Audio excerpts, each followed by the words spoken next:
હું દાદા કહેતા હતા તમે? ગંગા જમના સોસાયટીની બાજુમાંથી હા, હા. જે વિડીયો ઉતાર્યો હા હા તે દિવસે મને સામેથી બોલાવીને 501 રૂપિયો આપ્યો.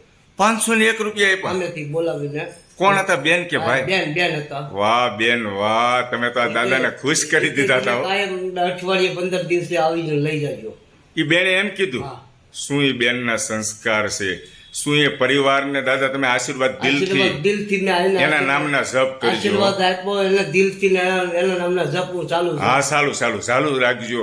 કારણ કે આવા વ્યક્તિ છે ને આ જગતની અંદર ખૂબ ઓછા છે. ખરેખર એ બેનને મેં નથી જોયા, એ વ્યક્તિ કોણ છે, પણ હું હેતલ કુમાર સાવલિયા તમને અને તમારા સહપરિવારને દિલથી નમન અને વંદન કરું છું કે ગોર દાદાને તમે ખુશ કર્યા. અને દાદા આજે જે પૈસા આપ્યા, આજ કામ કરવાનું જ નથી હો. આજ કાંઈ નહોતો, હવે સીધો ઘેરે જ રહ્યો હતો. ઘેરે જઈને જમીન હુઈ જાયજો નિરાંતે, વરસાદના આટા નહીં મારતા કોઈ તમતા. વસ્તુ કાંઈ નહીં. આનંદ થયો તમને? ઓ જલસા. જય શ્રી કૃષ્ણ.